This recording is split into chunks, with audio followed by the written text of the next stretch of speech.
хүртэх мөндөд наадамчтай. За энэ өдрийн мэндийг хүргэе.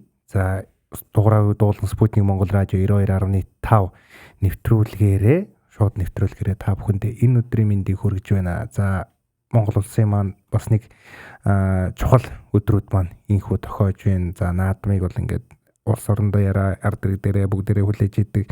Яг энэ хүрэн дээрээ Спутник Монгол радио 92.5 дугаараа дуулгана. Урайтай радио маань бас яг сэдвийнхаа дагуу наадамтай холбоотойгоор бид нар бас одоо ийм бахархалт хүмүүсийг ингэж урьж ярилцлага хийж байгаа. За өнөөдөр манай зочноор урлагийн гавьяа зүтгэлтэн урлаг судлалын доктор Төрийн Дархан Дамбигийн инх даваа хүрэлцэн ирсэн байна. Танд энэ өдрийн мэндийг хүргэе. За баярлалаа. За хүрэлцэн ирсэнд баярлалаа.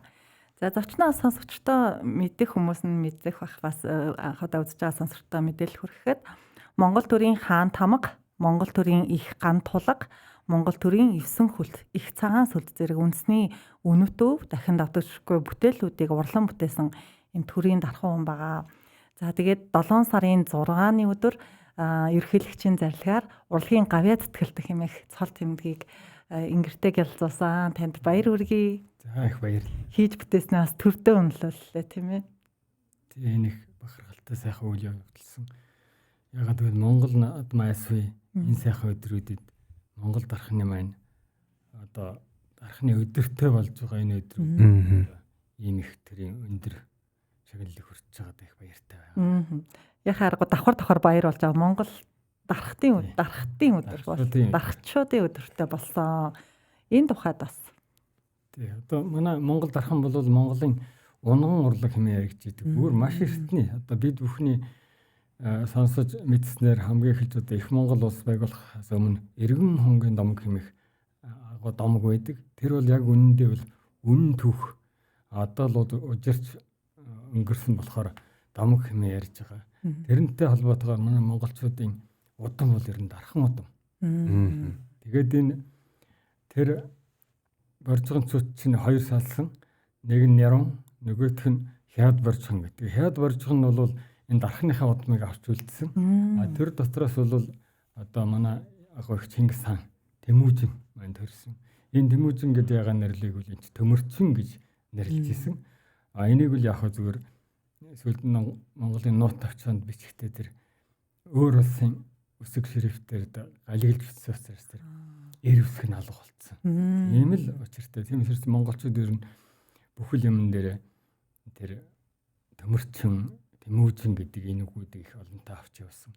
Энэ ч манай монголчуудын яагаад гэвэл дархан удамтайг баталгахаас гадна одоо энэ агуу их Монгол улс эзэн төхөрнийг байгуулах том хөшүүрэг болсон.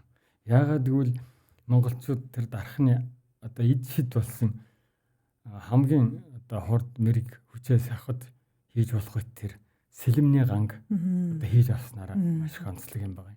Яагаад гэвэл урд нь бол солирыг давтаж хийдэг байсан бол монголчууд нүүрс төрөгчүүлсэн ган гэдгийг анхудаага 13 дугаар зууны үед гарган авч түүгээр хамгийн хөнгөн, хамгийн эрттэй, хамгийн одоо тэр хүний хурдан хүч хамгаалах зарих тийм зэвсэг сэлэм одоо ном сумын зэвээс авахлаа тэр бүхний хийснээр энэ их Монгол улс одоо дэлхийн эзэн төхөрнийг байгуулах хамгийн том одоо технологийн их хувьсгал болсноор онцлог юм.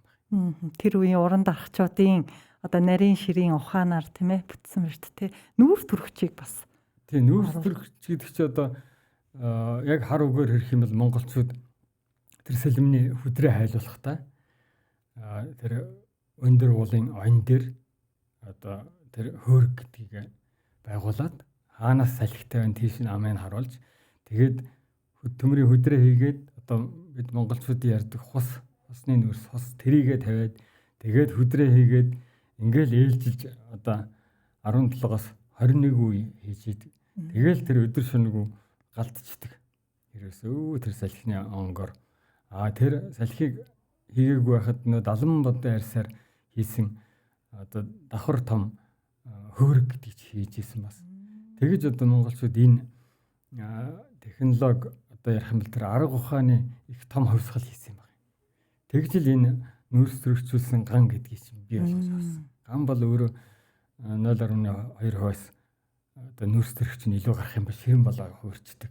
Тэрнээс дотогч тийм маш нарийн үеэлсэн гангуудыг одоо яг эзэнт гэрний үед сая хийж одоо энэ гайхамшигт ураараа дэлхийг одоо Байгалийнхаа хүчийг ашиглаад. тий одоо дэлхийг эрхшээж чадсан ийм маш богино хугацаанд тэр сэлмийг хийж чаддаг. Тэгээ тэр Зевсгийг Монгол хүн бүхэн хийчихдгээр л онцлог байсан.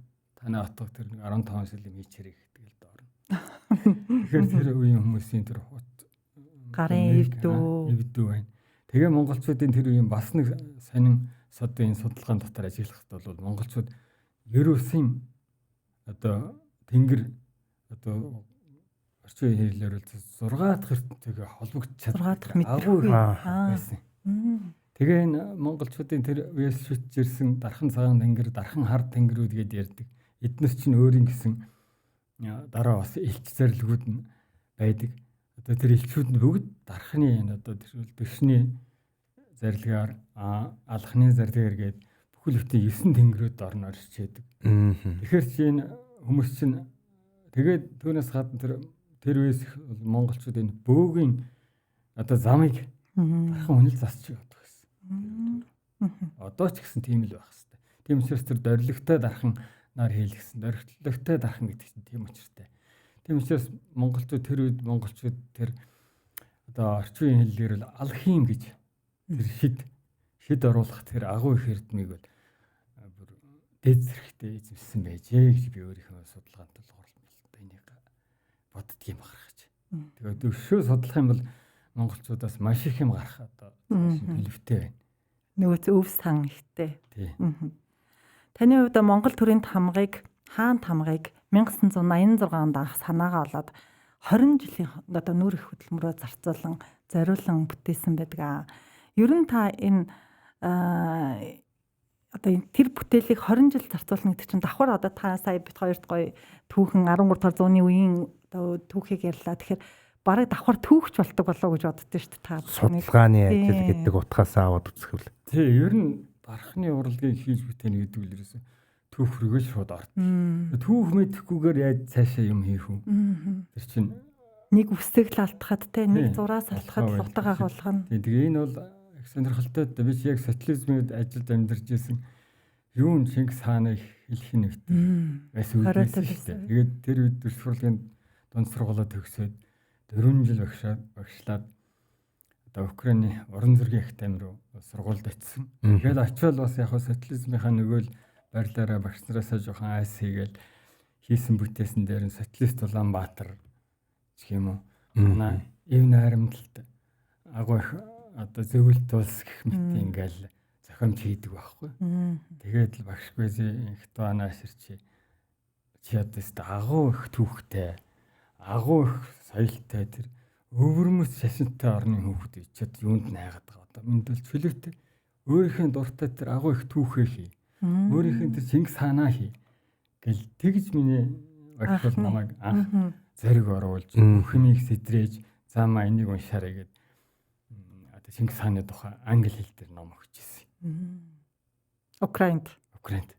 Тэгж одоо энэ агуу түүхийнхээ одоо хамгийн түрүүнд л над хамгийн ойрхон дархан хүнд байснараа одоо энэ тамганы тухай бодол бол зурс их орж ирсэн. Тэгжл би энийг ерөөсөө хөөгвөл уншаал судлаад тэгсэн чи их юмн дээр нэг Орос кузнец ирээд хийгээд гисэн инглэл гэдэг тайлбартай байсан юм ерөөсөө. Номнод. Тэгээд тэр их чи Оросын унших нь Орос ном л байлээ л байхгүй.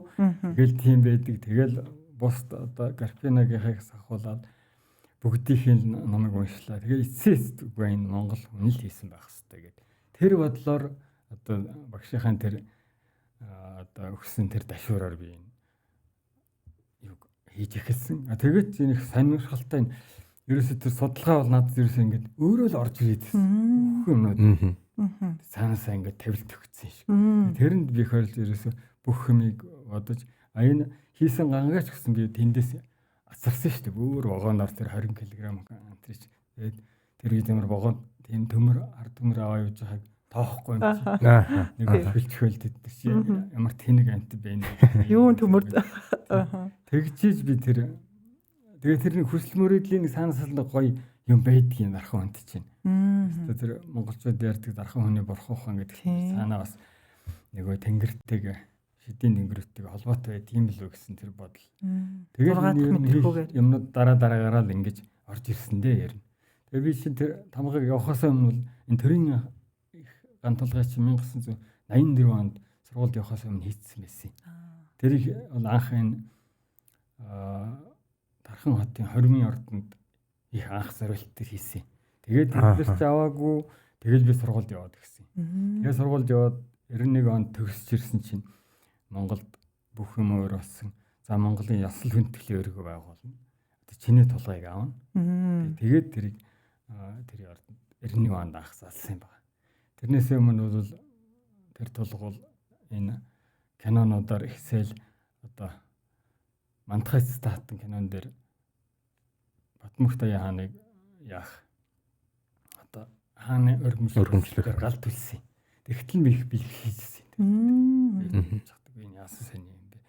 Миний тулганд ингэж хаан хүнийг бий болох энэ ясал дээр гал төлнө гэдэг чинь их бэлэг хийжсэн. Тэгээ найз нөхөд хүмүүс ч ихсэгүй энэ чинь л хоор тохиолдсон шүү гэжсэн. Тэгэл төгсөж ирсэн чи яг төгсөж ирсний жил нь шууд төр ган толго өргөмжилж аваад тэгж л миний одоо төрийн юм хийх их хүсэл маань тэгж биелж хийсэн. Тэрний өмнө бол яг энэ тамгаа хийж яхад одоо судалгаанд Монголын нот төвчнээр 750 жил болсон юм. Тэгээд би яг Монголын төвхөөр өвчлөлтсөн байсан болохоор Монголын нот төвчөөс зориулсан цуврал чулуун барын одоо ажил хийж энэ тэр намын чимэг зэргийн уралдаанд өгсөн. Тэгээд зөний өвлийн амралт дээр ярьсан чи өө чиний бүтээл чинь ер нь зуныхын амралт дээр ярьсан чи бүтээл чинь нэгдүгээр байрын шалгарсан гэд тэр үеэр айхтар шагнал өгөөл. Тэгэж одоо миний энэ бүр түүх их орны сэдвтэй энэ юм хийх бүр бүтээлийн одоо ариглын одоо сэдв гэх юм уу тэр бүхнийг бол тэр сэдлийг ингэж батраас өгсөн ийм л үйл явдал болсон юм. Энэ тамгыг урлах явц гэж явахад үсэн бол эн чи яг уу маш урт хугацаанд хийгдсэн зүйл болж таархад байна шүү дээ. Там урлах. Энэ явц дээр таны хэлснээр бол нөгөө материалууд нь ингээд орж ирээд байгаа юм шиг ингээд цаанаасаа тохироотой байсан юм шиг юм байсан гэж хэлж байна. Гэхдээ яг тэр нөгөө цуглуулж байгаа нөхцөлд ч юм уу эсвэл одоо мэдээлэл хайж байгаа эсвэл нөгөө бичиг цаас энэ тэрийг уншаад яг уралж яхад бас тодорхой хэмжээний хүнд юм уу хэцүүтэй бартаатай зүйл ерөөхдөө бас тодорхой хэмжээнд байсан уу? Байлгүй хат тэгээд дархны урлагч их сонир шүү дээ. Яг бүх юмх нь тохироо бүртгэхээр бол яваал байдаг. Хэрвээ юм бүртгэхгүй зогсолт өгчдөг. Тэгээд зарим үедэр жил 2 жил ч хийхгүй тийм үе гарч ирж байсан л да. Тэр чинь яг л нэг юм дээр зогсцдаг гацаад тэгэл нэг өдөр тэрсээ сэрхгээл орж ирдэг. Үу энэ чи ингэх ёстой байсан юм. Одоо нэг онгод орно гэдэг. Тий, онгод орно гэдэг шиг. Одоо яг тэгэл ерөөсөө шууд буудаг байхгүй. Энэ дархан хүний бүтээл хийнэ гэдэг чинь тэр онгодтой их холбоотой. Тийм ч учраас дархан хүний бүтээл одоо цаанаа заавал эзэнтэй байдаг.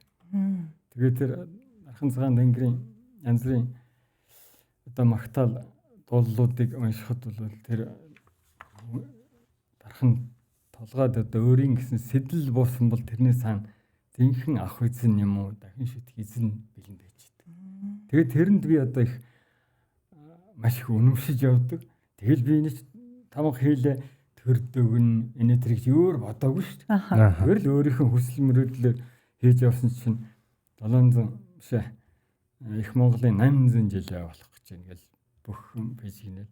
Тэрний өмнө би Чингис хаан гэдэг хүүхдийн намын зураг хийж тэрийн хүүхдийн намын уралдааны тэргүүн барьжлсан байсан. Тэрийг нөгөө компьютер авчил өгсөн чи өө энийг чи хэвлэнэ гэл.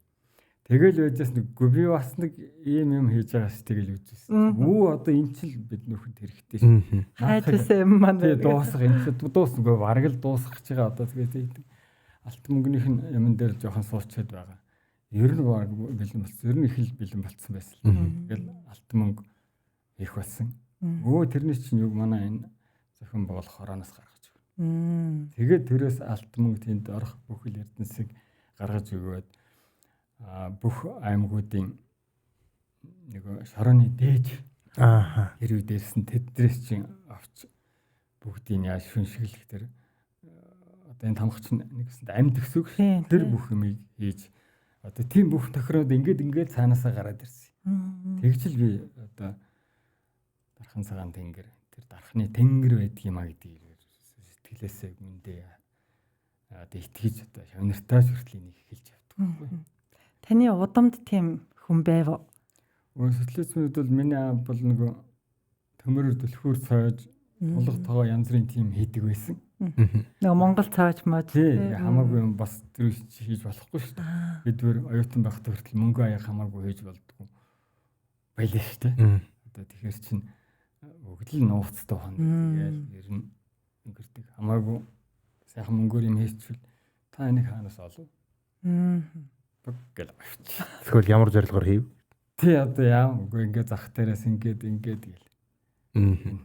Тэгээд хамаагүй юм яаж болдог. Хуучны тэр их гоё юмнуудыг эсвэл эвдэж хийдэг. Зарим хүмүүс юм хийлэгтэй. Тэр ихтэл их харамсдаг байсан. Тэр гоё юмгүй юм нөх энийг эвдэл хийдэггүй. Энийг эвдэж яах юм болохгүй наадах чи. Хуучны юм байгаа болохоор гэлдэг. Тэгж л энэ их баялаг дархны юм урлагтайг одоо хэлдэж үдий хөрч. Их насаараа л тэнтэй байлаа л да. 16 настай анх холбогдоод тэгэл энэ дөсгөрлөгийн ахтамда 20 настайгаас багш болоод тэгэл ерөөс эндээс салахгүй байж байгаа сая. Сая нөгөө хүүхдийн ном Чингис хаан гэдсэн нөгөө комикс шүү. Биш ээ. Бүр нэг хүүхд шиг жижиг гэх Чингис хаан гэдэг Монгол бичгээр юугаар бичсэн нэг жижигхэн бичгийн цайсан дараа багхан тийм. Харин нөгөө 2006 он ч 800 жилийн үед таарад тэгээд яг нэг тэр үедээ гэж бодохоор нь яг тэр нөгөө комиксийн үед таарад байгаа юм шиг. Комиксэд яг хажууд нь хийгдчихсэн. Тэр цэцэрлэгийн хөвгч ойлгохоор зураг мөргөн бол яг тийм цэцэрлэгийн хөвгч шиг зурсан. Тэгээд дараа нь өвөр Монгол тавилагдсан. Тийм яг одоо энэ жил би чадвал бас тэрийг англи хэл дээр гаргачихсан надаас сууж. Хаан тамгат за 21 аймгийн газар шороо тийм ээ. Ингээд дээжүүд ирсэн байна, алтан мөнгө орсон байна. Ер нь тэр бүтцийг ярьж болох уу та? Яагаад гэвэл эн чинь хамгийн гол нь эн чинь дархан төрийн юу гэдэг шанц сордог гангаар сэлсэн байхгүй.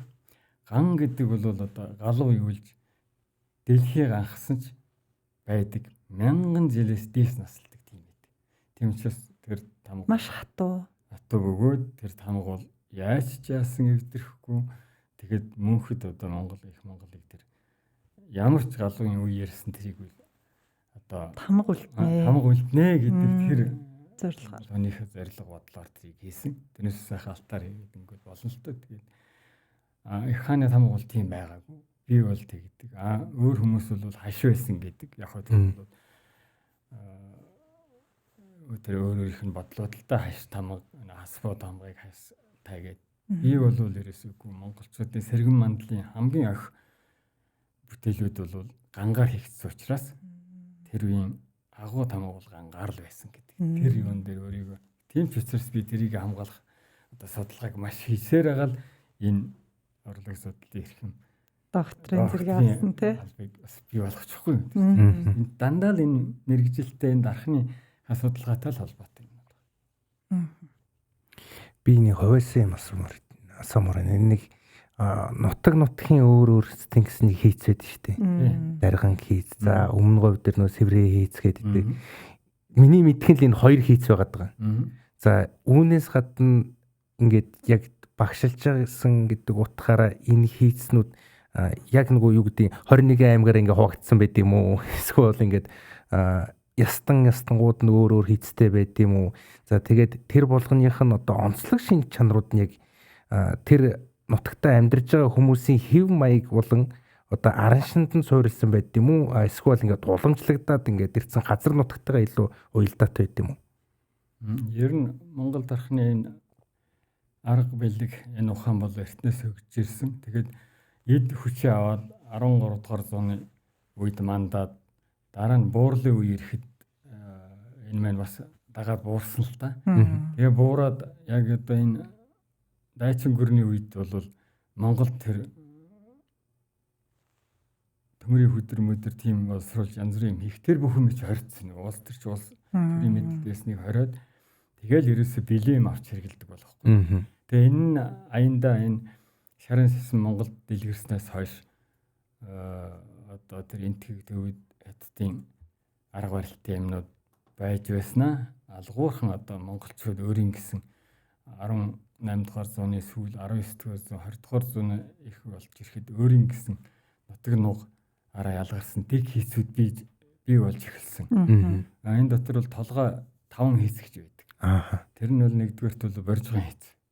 За энэ боржгын хийц маань ерөөсөө утсан шилжмэл ерөнхийдөө бол хээг тэгж хөөмлийн арга гэж монголчууд ярьдаг. Тэргээр хийсэн тийм маш чамин тансаг хийцтэй тийм хийсэн байна. Нөгөөх нь бол энэ Цэцэн хаан аймгаас гарсан Батнор хийц гэж ярьдаг.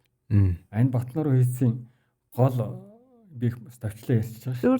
Тэр хийсэн маань бол тэр Батнороос гардаг одоо Нанги шаврын одоо тэр арга барил дээр тогтсон зотгомл суурьтай тэм хийц байдаг. Түүгээр бол аягны сүүр одоо эмээлийн баавар, эмээлийн хазар энэ ногт тэр бүх чимэглүүдийг тэр зотхуурын аргаар хийгээд дээр нь Монголын дархны аргаар одоо тэр засаж дэвшүүрт гэж арга байдгийг. Тэргээр хамгийн гол хээнийхээ нуглаануудыг гаргацгаар ийм онцлогтой. Нөгөө нэг нь бол дараагийнх нь бол бид бүхнээ бол гангийн хийцээр алдарсан далаач анхарын ганс хэлбэр хэмээх хийц байна. Энэ хийц бол одоо Аранга хойтол одоогийнхоор бол Хөвсгөл аймгийн урд дур тэр галцсамаар ер нь голомтой гаргасан ганс хэлбэр том хийц байсан.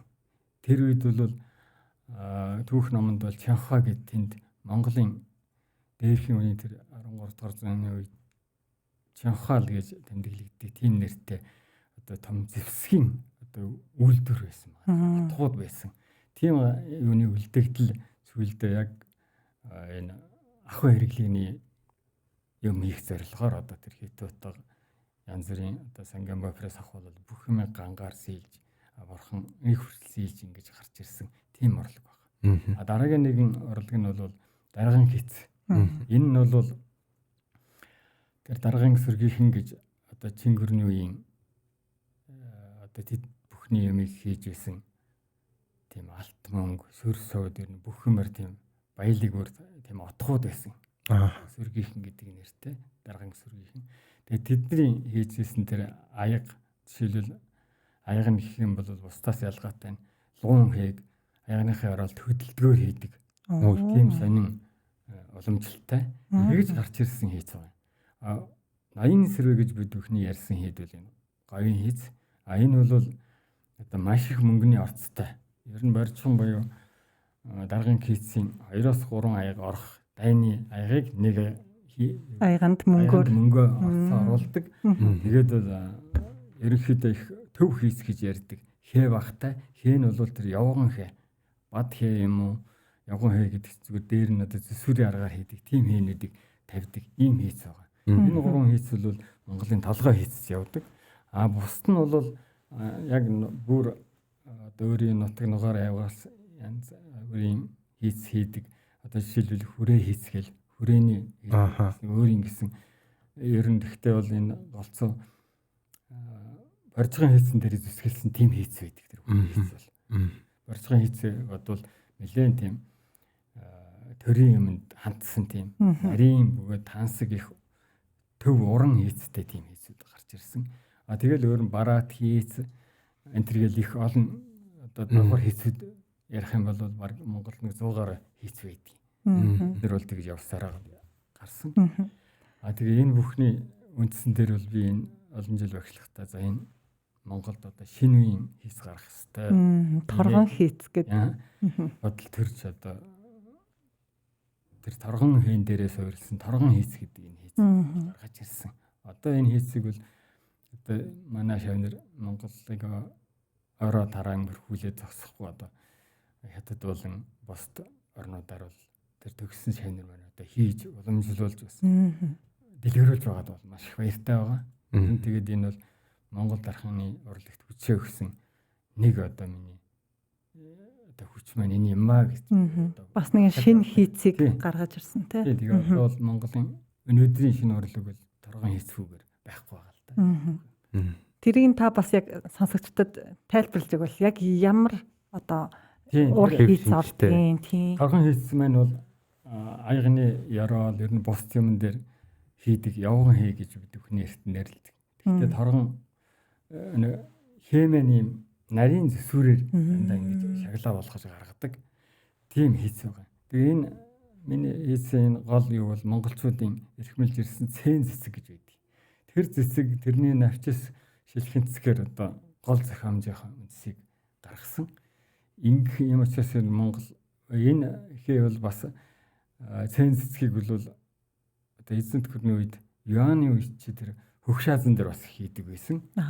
Ийм их том юмнуудаас одоо нийлүүлж судалж авч Монголын гэсэн одоо шинэ үеийн хийц байх ёстой гэдэг. Энэ нь бол урд хийцээс юугаар ялгаатай гэвэл нөгөө нутаг нугаараа ялгарсан биш. Бүх Монгол ер нь хаач очиж байх болно. Тэгтэл хамгийн гол нь тэр цэн цэцгийн явган хий гэдэг тэр хэн дээрээ суурилсан. Одоо бус орны бус юм хийхэд саадгүй бүхэмдэр л чимэглэлийн үр гүйцэтгэж чадах тийм хийнэд гаргасан. Нөгөө нэг хэн бол бид нар угалз гэж байж байгаа юм. Одоо ганц хэлбэр оюун гэж бүр наашаа таваас гарсан угалзууд голж хийдэг. Бас тэр мэн бол одоо бид нар брэнд гэдээ бас гараад энэ дотроос суг явдаг. Энэ бүхэн маань нийлээл одоо таны энэ олон жилийн олж ингэж үр шимээ өгч хад би баяртай байдгийг. Сонсоод ахна яг нөгөө нэг Монгол бичиг шиг нөгөө дуудлагаараа бичгээр Монгол бичгээр ингээд одоо юу гэдэг ястан үндэснэрээ ингээд уншингууд өөрсдийнхөө дуудлагаар нөгөө хүлээж авдаг гэдэг шиг яг ингээм уникальны юм болж харагдаад байна л да. Яг үнэн шүү. Тэгж л ер нь би бодсон. Тийм учраас тэр хүн болгон одоо тэрэнд хийж чаддаг. Тэгээ тэрэн дээр суурил тэр хүмүүс чи өөрийн гэсэн бас чиг урсгалаа гаргаж чаддаг. Болно тий. Нэг тийм хойшгийн шинжлэх ухааны тийм юм дээр бас суурилснараа их онцлог байгаа. Та бас түүхчээс гадна тэгэхээр одоо ингээд хээ угалц тий монголчууд бас хээ угалцны бас хариун их түүхтэй ард юм уу? Хээ угалц бас их судалдаг баг. Гэхдээ одоо тэр чин дархан хүн чин тэр хэрүүл хамгийн гол юм. Ерөөсөө цаанаас ороод явцдаг. Тэгж бүгд утга агуулгатай байдаг тий. Тэгээд би анхны хийг бол би энэ дөрвөлт хурлын дунд сургуулийн 2 дугаар курсийнхээ зуны амралтаар Дорногын хажуу улаанд явахдаа нэг хотгийн хаваан дээр наалтсан одоо эртний судрын нэг тасарсан хуудсан дээр одоо миний энэ хийцийн одоо дитэм хас гэд нарилдаг тэр хасыг анх олсон юм байна. Тэгэл тэрнээс хойш би ер нь хээнүүд ингээл янз бүрийн юм дээрээс олсон шинэ сонин хэмээ энтрийг цуглуулж явсан. Тэр үед бол тэр хасыг бол бас хийх хэрэггүй. Зүгээр л миний цуглуулгын дотор байдаг. Тэгээ сүүлд нь төгсөрснээ 91 оноос хойш л бүтээл дээр хийж ирсэн ш. Тэгэл тэр бүхний маань ингээд цогцоор сая дээр торгон хэмээн гарч ирсэн. Тэгээ цэцгийн хэмээн бол цэцгэлэн бадрагч гэсэн одоо цаана гүн ухааны өвч сагуулдаг. Ягаад гэвэл цэцгийн хэвэл үргэлж ингэж өсөж өрчдөг. Эзээч хагдарсан ч маргааш нь дахиж ургадаг болохоор тэр хүний эдэл хэрэгэл дээр бол одоо өөрийн бэлгэдэл нараа авч явдаг байхгүй. Тийм учраас би энийг гаргаж ирье. Би харахгүй хас тэм хээ угалц дээр бас нэг үе бас буруу ойлголт их монголчуудад бас байсан. Тэг гадны одоо тэмдгийг ингээд хэрэглээд байна гэдэг ч юм. Энэ тал дээр таны бас. Тэр үед л яг тэ тэгээд Монгол орнд хэцүү үед нийгмийн юу гэдэг чи тэгэл дагахаас өөр аргагүй. Тэрнээс биш данзангийн доллараас авахулаад бүх Монголд өгөх одоо тэр 40 оноос өмнөх Монгол руу нийлүүлдэг торгоны хээ одоо энэ дөрөм болон бусдын ган эдлийг нь Оросд хийлгэхэд бүх юм дээр нь тэр хасыг байдаг байхгүй юу. Тэгэл тэр дайнаас хойш тэрний уршигал бүх юм. Харин тийм. Монголоос холгосныг нисэргээр яриад байдаг. Тийм. Тэгээ энэ хасхи гэдэг нь өөрөө их утга учиртай. Тэнгэрийн булттай. Тэгээд бас тэр өөрийн гэсэн шидэ агуулж явдаг. Эзэт хасхи бол тэр ухралт гэж байдаг. Тэр цаана бас нэг бэлэг оюуны том юм байдаг. Тэгээд тэрийг л энэ Азийн орнууд одоо их хэрэгжилж исэн анх ер нь. Тэгээд Европ руу орсон. Тэрийг л бол энэ тэр германчууд бол олж авч тэрний тэр шидийг ашиглаж чадсан даа. Бас онцлог нь байдаг байхгүй. Одоо агуулгыг мэдсэн юм байна. Мэдгүй хам бүх юм. Тэгээ одоо бол бид бүхэн тэрийг хийдэг байгаадаа бол бас энд бол их олзрахдаг шүү дээ. Одоо тэр дээр үдээ Монгол юм, Монголынх юм аа. Монголынхаараа. Тэгээ би энэ хээнүүдийг судалсан гол шалтгаан бол чи яахаараа Монгол өөр юм бэ? Бусдаас хийн. Яагаад Монгол байх ёстой юм бэ гэдэг энэ асуултанд хариулахын тулд би бүхэл тэр хээнүүдийг гаргаж тэгэл ингэхээр судалж ясч сүлдээ нотог бас Монголын одоогийн энэ газрын зургийг хайлаад эзэнт гүрнийхээ хэмжээнд очсон. Өөр эзэнт гүрэн хэм учраас би энэ намаа урд эзэнт гүрний бүр нэн эртнийхээ тэгээд хөрлийн зуунийхээ төрт нүүдэлчдийнхээ тэгээд эзэнт гүрнийхээ гэж бүр ингэж ялгаж гисэн байхгүй. Манай хэнэч бүр одоо Европ сурч яхад тэнч Монголын юм гэсэн тэр хийгээл цуглуулах ажил орсон. Дараа нь азарын хятад сурсан. Тэгэхэд энэ дотоос хятад тэнцрээс Монголыг яаж олох вэ гэдэг тэр ялгарал хур бодлыг одоо олж авснараа л би одоо энэ олон жилийн хөдөлмөр 10 гаруй жил сурцсан шүү дээ энд нэгээр тийнээд. Тэгээд тэрний маань үр шин бол ингэж гарч ирж тиймээс судалгаа гэдэг бол ингэж гардаг юм байна гэдэг. Маш сониуч байхыг бүхийг бүтээж авсан да баярлж байна. Тийм ч учраас энэ оюутнууд одоо өөрийн шагнартаа тэр бүхнийг түгээхэд бол энэ надад их том дэлхийж өгсөн л дээ. Өөрөө мэддэг бол тэрийг бас ядгүй юм биш. Тэгж зоригтой түгэлт хийж чаддаг юм байна. Өөрөө мэддэг болохоор тэр бүхний ч за энэ юм ээ. Энэ ийм учиртай гэдэг. Одоо ч гэсэн тэр бүхнээ бас тавихгүй хүмүүс сургамж айлдал явуулж байна. Одоо бид нэг юм ярьдаг л да нөгөө шинэ технологийн техникийн одоо шинэ технологи техникийн 90-100-ны үед амьдарч байгаа гэл за тэгээд би бас нөгөө дарахны зөвхөн ойрхон ганц 2 удаа харж ирсэн. Хизээ харж ирсэн бэхээр манай нэг ах бүгж хийлэгтээ Монголд байдгүй ховор бүгж хийдүүлсэн шүү. Яг тэр нөгөө пянц тоглуулагч шиг. Тэр чинь зүгээр энэ хуруунд дээр нь яг пянц тоглуулагчийг том юм байхгүй гоо шүү дээ. Яг нэг таарсан жижигхэн юм хийж. Яг тэр процессыг харж хагаад за тэр үед бол яг тэр мэдгүй надад бол айгүй тийм гоё санагдчихсэн. Гэхдээ нэг юм технологийн 90-100 гэдэг үе одоо юу гэдэг тодорхой хэмжээний бас нэг орчин үеийн юм ашиглаж хийгдэх баг. Энэ зүйл дээр яг энэ үед одоо уламжлалт аргаар хийж байгаа зүйл нь бас мөн гар аргаар хэрэгжилж байгаа зүйл нь яг орчин үед үн цэнэ хэрхэн ерөөхдөө ингэж өндрөөр авч үзэлдэж хадгалж чадчих. Тэгээ энд бол нэг том онцлог үе л дээ. Монгол дархны урлаг гэдэг бол одоо тэр тухайн хүний аюунаар хийгддэг тийм амьд урлаг байдаг. Тийм ч учраас бид энэ саяны энэ үзэсгэлэн бүх юмын хамыг голомт итгэх урлаг гэж нэмээр нэрлсэн. Энэ нь ямар учиртай юм бэ гэвэл монголчууд нүүдэлчд зөвхөн энэ дархны урлагийг өөрийнхөө голомт итгэх урлагаа болгон одоо хөгжүүлж ирсэн. Тийм ч учраас одоо дархны дэвшиг гэтэл тэр хаад ноёд одоо өөрийн хүүг одоо гэр бүл болоод ингээд өрх тусгаарлахад заавал дэвш бэлгэлдэг. Дэвш өгдөг. Энд чинь бол том одооныхаар ярих юм бол тэр эдийн засгийн том суурь болж өгдөг. Тийм ч учраас монголчууд тэр дэвшиг хүндэгдэг. Ер нь бэлэгдлийн ард түмэн. Тийм бэлэгдлийн ард түмэн. Тэгээ энэ бас цаана учир начрууд бол их байдаг баха. Ягаад бол Монгол дархны урлагийн нэг онцлог бол одоо энэ шинжил ухааны агуулгыг бид зүгээр хувиргалтаар л авж байгаа болохоос нээлт хийж чадаагүй. 13 дугаар зууны үе тэр хөрөл зууны үед хийсэн нээлтүүд зүгээр л шинжлэгдээл байгаа болохоос нээлт хийж чадаагүй байхгүй. Жишээлбэл хөрлийг тэр үед 14 төрлөөр гаргаж авсан. Тэр хөрөл зууны үед. Тэрнээс одоо орчин үед зөвхөн 8 төрлөөр нь л одоо хийж байна. Тэр үеийн тэр технологийн өндөр түвшинд хүрч чадаагүй. Тийм байна тий. Одоо алтан мөнгө хайллаа инээ тэрэлгэн. Тэр бас тэр үеч л гарцсан хүрэл энэ дараагаас эхэлж гараад хүнүүг үед л одоо бүх технологийн өндөр түвшинг авцсан үед юм чинь. Тэрийг бол бас өөрчилж чадаагүй. Зүгээр яг нөгөө үлээдэг хөөрг нь арай орчин үеийн болж ирсэн. Туслах бүтээх хэрэгтүүнүүд нь аргуурлын тийм л өөрчлөсөн болохоос биш яг технологи хөгжөлтийг одоо тэр үед гаргаж ирсэн ганг одоо ямар дэлхийн ган гаргаж чадахгүй байна л гэсэн үг шүү дээ. Тэрийг үл хийж чадахгүй.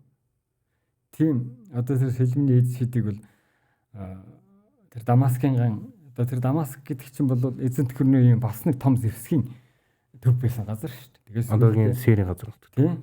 Одоо тэр чинь тэгэл уламжлагдал тэр үлдцэл болохоос биш. Тийм монголчууд бол тэгээд нүүдлийн тэр агуу хүчин зүйлтэй байсан болохоор дандаа энэ тэнд бүхэл юмнуудаа тухайн үеийн хөгжүүлэл тэнд нь орхичдаг. Яг өөр ингээд орчин үе шиг авж үлдэх юм байхгүй.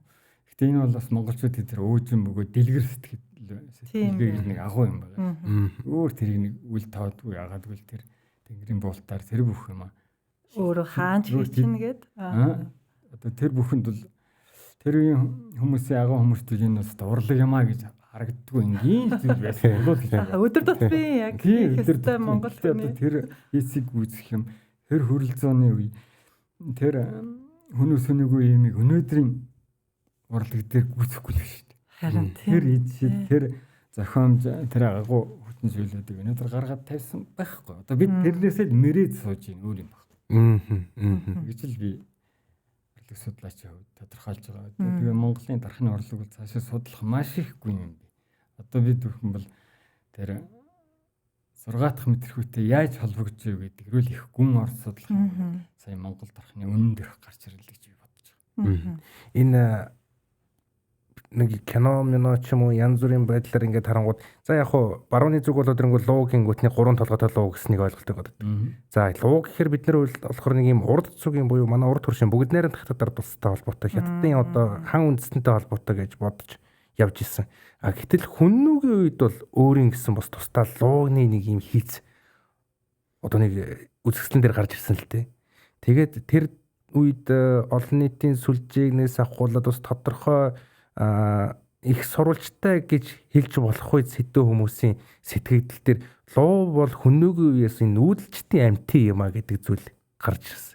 За энийг болоод тэрэнгүүд яг тэр нэг юм алтаар хийсэн нэг юм луу болж таарад байна л да.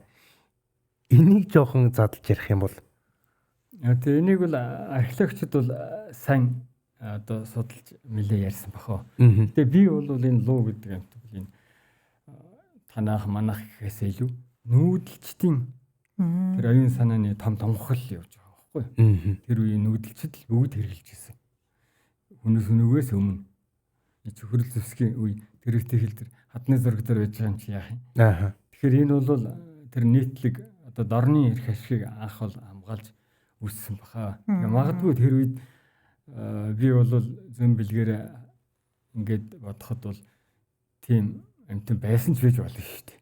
Яаж мэдэх вэ? Бид бол харааг болохоор үлгэр домог гэдэг болохоос шүү дээ. Ялангуяа энэ монголчуудын тамган дээр хэрэгэлсэн одоо тэр барс гэдэг амт бол тэр үед байсан. Одоо бол байхгүй шүү дээ. Тэгээ одоо бол бид бартай андуураад идэг. Тийм биш байхгүй. Барс гэж одоо би тийм ээ. Илүү хэмжээгээрээ том. Тийм хэмжээгээрээ том юм суурьтай. Тэгэл монголчууд тэрийг одоо 13 дугаар зууны монголчууд тэрийг тижээж авч явдаг байсан байгаа шүү дээ. Тэр ямар зоригтой юм мэдгүй. Тэгээд одоо бид бол монголчуудын ан аав гэхээр л би ч одоо яадаг байлаа. Одооных шиг ингээл хашгираал ингээл үргээд дийлэм гэж боддог байсан байхгүй. Тэгээд түүхийн хугацааг судалсан ч юу вэ? Тэр эд зэр зэвсэг тэр хүмүүсээс шалгадаг.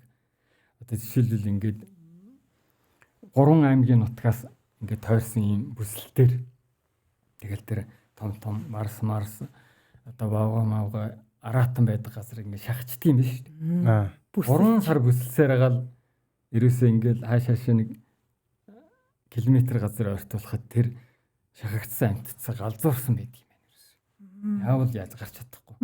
За тэр үед л тэгээд тэр монголчууд чинь өөрийн гэсэн зөвхөн зэвсэгтэйгээ шууд ордог.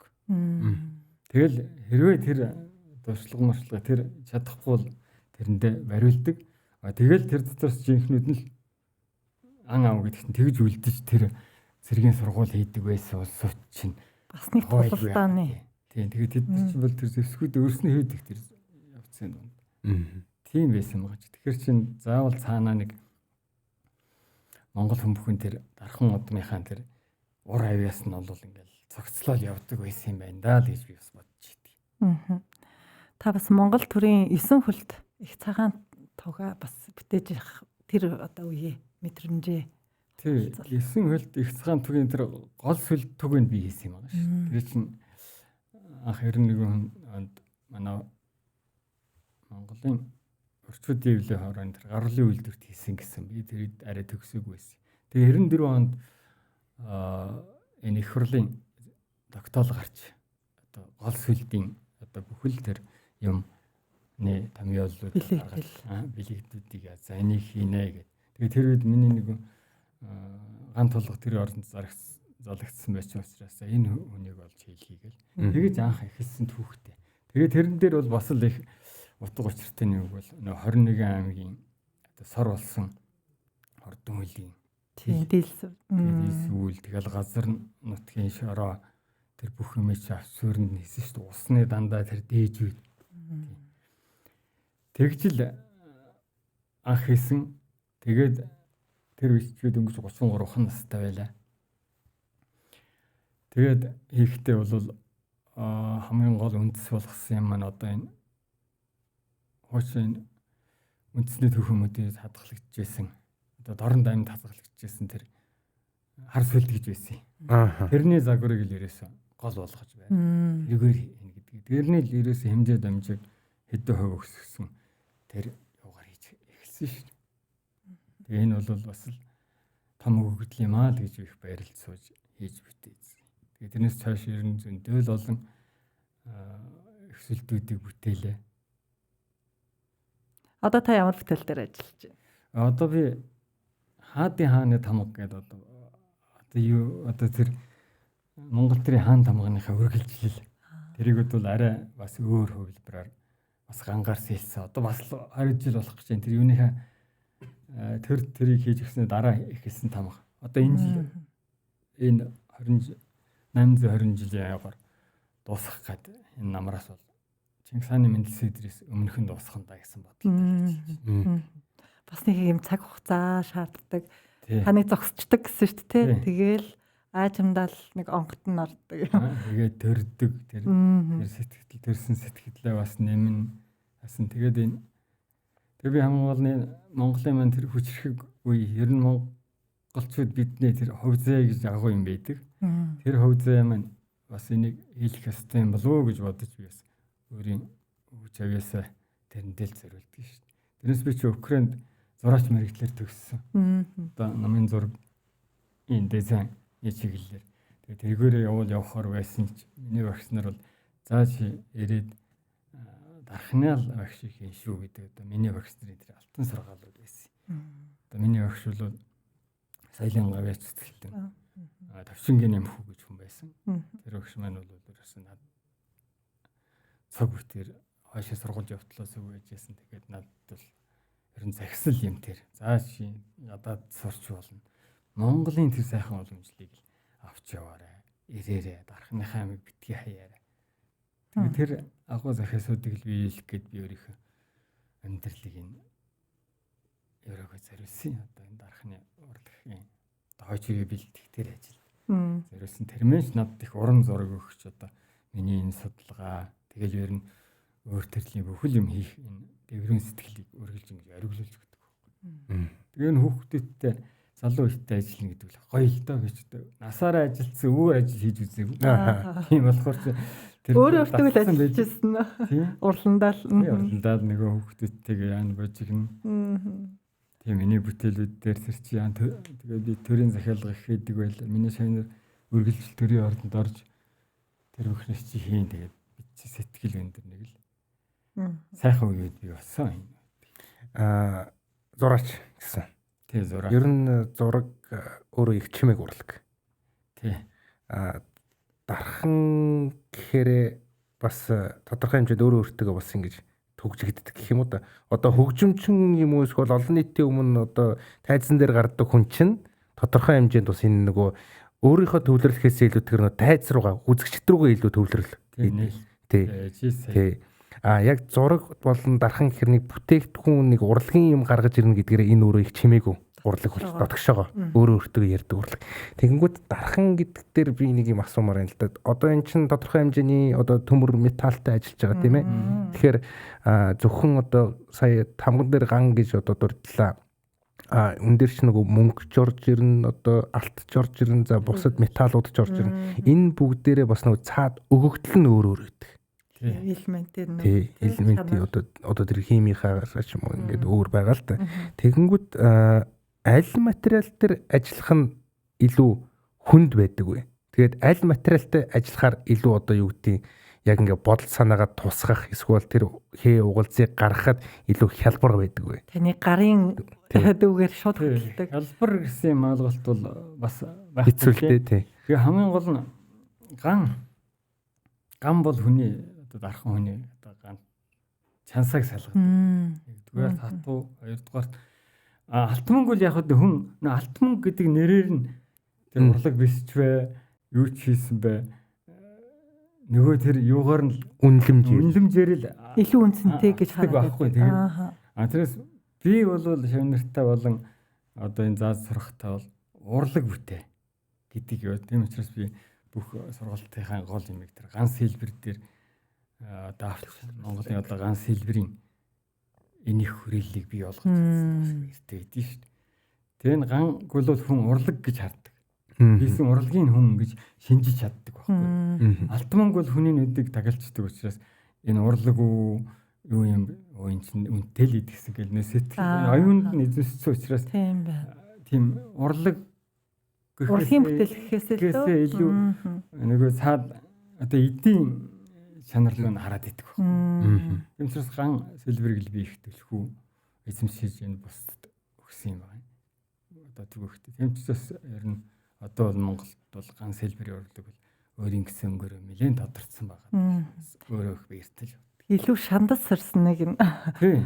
Тэгээ ер нь бол одоо энэ элементүүд бүгдээрээ л өөр өөр гэсэн нэг юм зан аран шинтэй л байгаа тий. Одоо илүү уян зөөлөн хатуу гэдэнгүүт ган бол хамгийн хатуу. Тэгээд нэг буруу хийчихвэл тэрийг дахиж юм гагна гэсэн ойлголт байхгүй. Ямхаар цаашин сэлж яг тэр толгойд бодсон юм дээр авич хүртэл ажиллана шүү дээ. Буруу явуучих юм бол тэр тэгэл болох болчдөг байхгүй. Тэр чинь нөхөн гэж байхгүй. Юм наана гэж байхгүй. Тэр том юм шиг гагна гэсэн ойлголт байдаг. Тэгээд тийм учраас яг эхнээсээ алдаа гарах хэрэг байхгүй юм. Тэгээд ган дээр бол бүх одоо энэ металлууд чинь оршиж чаддаг. Тэр ган дээр одоо өөрийн суурин чимэг бол суурж чаддаг. Тэрс алтан дээр очиж ган сэл хэлэхэд тэр тохирохгүй гэдэг асуудлууд их гардаг бол ган дээр тэр 9 эрдэнэ бүх юм ирээд сая энэ урлаг болоход нөлөөлж чаддаг л байна. Түүгээр их онцлог. За одоо жоохон орчин үеийн тал руугаа бас ингээд залуу төлөөллүүд ингээ байгаа бах. Олон шавнартай гэдэг утгаараа ер нь ямар ч урлагийн үнээс би юу асуух дуртай вэ гэхээр хөгжимчдөөс би нөгөө бас нэг хөгжмийн тал руугаа нэлээ ойрхон л дээ. Хөгжимчдтэй нэлээ найзууд байдаг. Тэгэнгүүт ингээд үгүй одоо юу гэдгийг техник сайтай гэх юм уу? Эсвэл нөгөө гар хурууны хөдөлгөөн сайтай эсвэл энэ зүйл нь тодорхой хэмжээнд нөлөө үзүүлэх гэсэн тэр нөгөө дотоод хүн чанар гэж зүйл байх хэвээр. Ямар нэгэн одоо уран бүтээлч хүн дотоод нэг юм мэдрэмж тэгээд нэг хүн чанар гэдэг хүн чанар. За энэ зүйлээс аваад үзэнгүүт үе бас тодорхой хэмжээний өөр байна л та. Одоо нөгөө жинзич гэж ярьж байгаа шиг тэрний өмнөх нь нөгөө альфа, бета, өмнөх нь юу лээ индиг ойлоо. Миллениал гэл эн чинь нөгөө нэг тухайн одоо төрсөн он жил үеийнхаа нийгмийн нөхцөл байдлаас болоод одоо тэр хүн одоо бий болсон одоо тэр дотоод хүн чанар нь арай өөр байдаг юм уу? Эсвэл амьдралын хэв шимж нь. Тэгэнгүүт энэ олон үеүүдийн хооронд нэг байдаг нэг юм одоо юу гэдэг дархан болоход хэрэгтэй гихч хэлэх болох үз хүн чанар. Тэгээд дотоод сэтгэл чухал гэж хэрвээ авч үзвэл яг дархан болоход аль зүйл нь илүү одоо юу онцлж хэлэх боломжтой. Яг ийм байж чи дархан болж чадъя шүү гэж хэлэх юм бол. Тэгээд дархан хүний бол сэтгэл бол хамгийн одоо орчин хэлгээр бол төв гэж ярих тэр бод байдаг. Ягаад гэвэл ямар нэг юм шуналгүй. Тэр чи тэгээд нөгөө дарахныг бол урлаг гэж л хийх хэрэгтэй. Мөнгө болох хэрэгсэл гэж хийх юм бол энэ болохгүй шүү дээ. Шанартай бүгдийг л яадаг. Урлагаа л хий. Урлаг хизээч хүнийг хайдаггүй. Багш нь хизээч үйлдвэр байгуулад юм хий гэсэн сэтгэл хизээч орж байгаагүй. Урлаг хийсэн урлаг намайг ингээл аваад явж идэг. Та нар ч харж байгаа. Тийм учраас тэр урлагийг одоо сурч байгаа тэр оюутнуудаа ямар ч юмар багаж хэрэгсэл айд материал алт мөнгөөр дутаахгүйгээр би сурах хэрэгтэй. Бүх юм нэлбэг. Тэгжээс хүн ингээд нүдэн нэгдээд. Одоо нүдний гэдэг юм. Дуртайг аваад нөгөө сэтгэлийн ингэж задлж өгдөг байхгүй. Тэрээс нэг юм хийх гэсэн чинь жоохон алт дутаад байдаг гэл инсэн сэтгэл ягаад энийг нэг өөр юм оруулаад хийдэг их л юм бол тэр урлаг биш болох юм. Тэгэд задгаа байж сая өөр ингэсэн чиглэлээ олж авч чаддаг. Тэгээд тэрлүүл би хамгийн гол одоо хүчээд явах нь гэдэг чинь тэр хүнийг ямар нэгдүгээр шуналгүй болгон хоёрдугаарт сэтгэл нь өндөр зөвхөн урлагаар өөрийгөө зэгүүрлэх тэр хүсэл рүү оруулах чаддаг хүн болгосоо л гэж би бодож байна шүү дээ. Бас их тууштай байх хэрэгтэй бах тий. Тууштай байна. Үүнээс гадна одоо энэ урлаг талаас аваад үзэх юм бол янз бүр л байдаг л да. Авьяастай, өгөгдөлтэй, эсвэл хөдөлмөрөөрөө бий болсон гэл. Тэнгүүд яг энэ дарахны урлагт авьяас чухал уу эсвэл хөдөлмөр чухал уу? Нэгдүгээр авьяас чухал байдаг л да. Авьяастай хүн хөдөлмөрлж чаддаг.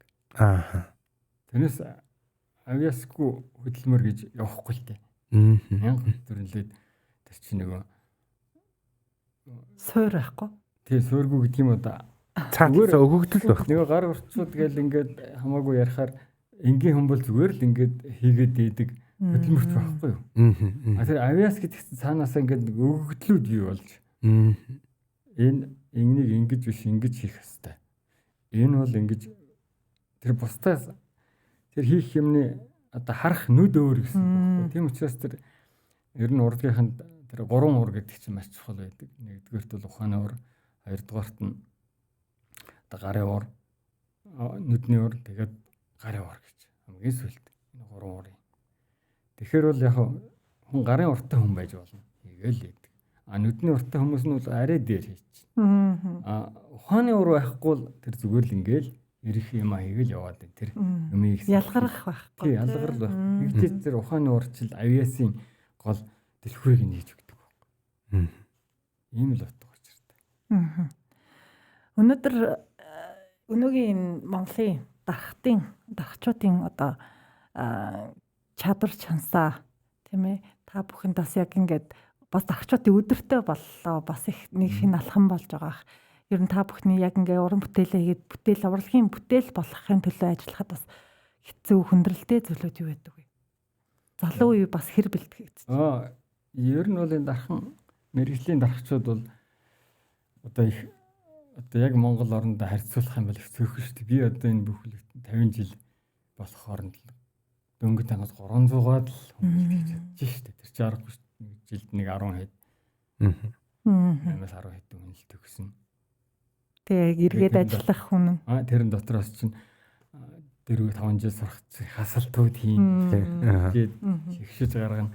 Тэгэхээр чи их юутай л да.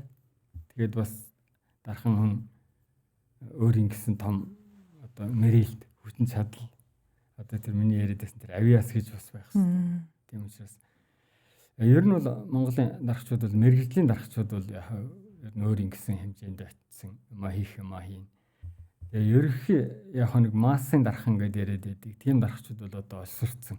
Ерөнхийдөө энэ үйлдвэрийн алтан гүний дархан гэж одоо нэг үйлдвэрийн технологи дээр дулдагдсан дарагчид гэдэг шүү. Яг хүмүүс юм дээр ингэж хувиргалт хийдэг. Одоо тэрнээс л арь болохоор болж жишээлх юм бол зарим нэгэн юмнаас ч одоо ядад чилгэж ирчээл Монгол тийм энэ бол болохгүй. Тэгэхээр жинхэнэ дархны урлаг бол амьд байх хэрэгтэй юм аа. Яг бие сэтгэлээрээ хийж зориулсан юм гэдэг чинь тэр хүний үе удмад ингээд дамжиж явхад одоо дамжиж явах чадвараа тэр одоо 9 үед авах уран бүтээл болж чаддаг. Нөгөө зүгээр 8-ны бүтээл гэдэг бол тэгэл жилийн настай ч юм уу тэр хүний өнгөрөөсгөл ингээл одоо төрөжих нь хэс аяга хүн хуулцаа дараагийн юм хийх жишээтэй. Тэрнээс л бид одоо бас гарах юмсан. Тэгээ яг орчин үед бол одоо гайгүй болно гэж би итгэлтэй байдаг. Энэ хуучин дэг ясаа бас их аргагүй 70-80 жил хэдэн зуун жил хаягдсан болохоор мартагдаж одоо тэрийг л дандаа судар номон дээрээс байдаг болохоор хүн болгоомж олоод уншчихгүй юм. Тийм учраас тэр мэрийг яаж энэ бас дэгтэй гээ холбогдоод ирвэл одоо жишээлбэл монголчууд энэ сүүлийн үед ингээд 3 хөлтэй 3 татахтай тулах хийгээд байгаа шүү дээ. Энэ бол монголчуудын хувьд муу юм байхгүй. Тэр үед 4 татахтай байж сая тулах гэдэг тэр нэрээ авч явдаг. Бусдын бол тэр чинь шалдан тулах гэд нэрлэдэг байхгүй. Зүгээр дээр нь тогоо могоо тавихад зориулагдсан. Эсвэл тэр бүр эрхээ асуулсан хүн тийм шалдан тулах хэрэглэдэг байсан. Тэр чингүүрний үед нэтэр. Тэгэхээр энэ яс ямбураа алдаад ингэж шуурхаар бол эн чинь өөрөө дарахны орлогт байхгүй. Тэгэл би өөрийнхөө бол чадлахаа хараар л хэлхийн. Тэгээ энэ ч бүр цаанаасаа ингэж албаар бүр бодлогын шийдвэрээр бодлогод байдаг шүү. Тэгээ дээр үед энэ 50-аад оны үед энэ ч бас байхгүй болгохын тулд хэрэг хошуу манжи хантер гэл орж ирсэн. Энэ дэргүүр үсээ тэ хатан гэж хажууд нь сууж яадаг гэл домог болгоод энэ ч бол зүгээр л тэр Монголын гэсэн тэр юм яг иймэрхүү жишээгээр одоо бидний үед ингэж уламжлагч ирэхгүй алга болсон байхгүй. Тэгээ монголчууд юу хийсэн үлдсэн юм алга байна гэл ярьдаг штэ. Бодлогоор ингэж орж ирчээд одоо ингэж алга болгоод байхгүй. Тэгээд дээлийг хүртэл ингээд ийм дээл чин тэр гээд хөнөө ингэрээ ямар гэлтэй нүүдэлчтэй хамгийн охиныг нүүдэлчтэл гаргасан байхгүй. Бид чинь нүүдэлчийн удмагс гэж байгаа юм Монгол байхгүй. Тэгээ тэр энтриг ингээд судалгаан дээр үндэслээд зоригтой гаргахгүй юм л да манайхан. Тэгээд нэг эсэг дагаад. Тэгээ бид таарлцсан болгондоо л хэлдэг. За 3 хөлтэй тулгаг гэж байдаг юм аа. 3 дотог гэдэг чинь энэ 4 дотог гэдэг чинь хүчтэй шүү дээ. Одоо гэрт бол аав ээж охин хүү гэд энэ 3 том символ байхгүй. 3 юм дээр зүгээр одоо арга байлгийн талаас нь тэр технологийн талаар яах юм бол 3 юм дээр тогоос хордог тогтдоггүй байхгүй. Сан нэг технологийн том юм байж байгаа шүү дээ. Тэрийг л хэрэг хошуу гэдэг. Одоо бол тийм ушуу байхгүй юм ярдгар юм хийчихэд тэрэн дээр тогоонд юм хийнэ гэсэн ойлголт байхгүй шүү дээ. Том тогоо тавихад бол тэгээд чи ундаг өөрийнхөө нэг юугээ даадаггүй. Ерөөхдөө даацсан одоо. Юу ч алга болчихдог байхгүй 3 хөл гэдэг чинь. Тэгээ 3 хөлтэй юм дээр монголчууд зөвхөн тэр нэг хаан гэдэг чинь 3 хөлтэй байдаг юм. Тэр чинь бол өстой манжи үед Монголд орж ирсэн юм байхгүй. Манжууд бол тэр хаангийн ч л хэрэгэлдэг байсан. Гэрт ингээд цаг мөг хийчихэд арц гэрд бол асуулдаг сангийн боврсг юм хэлдэг байхгүй. Тэр чил бол тэднийх монголчуудынх бол тэр толгох чинь 4 хөлтэй. 6 хөлтэй 6 татахтай. Тэрийнх бол 8 татах 5 өслөг. Дандаа тэгшэр. Тийм одоо айхтар яс ямбор тэр бүх юм байж идэл сая бэлэгдэл. Тэгээд тэр чинь Монголын бэлэгдлүүд л зүгээр нэг бэлэгдлээ гэсэн биш. Цаана нөгөө гүн агуулга аваад одоо тэр бүхнийг ингэж тэгшэтгэж ойр орчиндөө тэр бэлэгдэл нь ингэж муу юм байвал засч явдаг. 3 юм байвал тэгшиж явдаг. Дархны урлагийн ганц ид шитэн хүндэл. За бидний ярилцах цагийг өндөрлсөн байна. Зочноор хүрэлцэн ирсэн танд баярлалаа. Мөн амт хөтлсөн уган цэцэг сэтгүүлчтэй баярлалаа. Баярлалаа. Та тэгээ баяр наадмын мэдээг бас за баярлалаа. Тэгээ энэ багтай түүхт их Монголын 820 жилийн тохиож байгаа энэ сайхан өдөр намайг хүлээж авч өргө олонтой минь уулзсан та бүхэнд баярлалаа.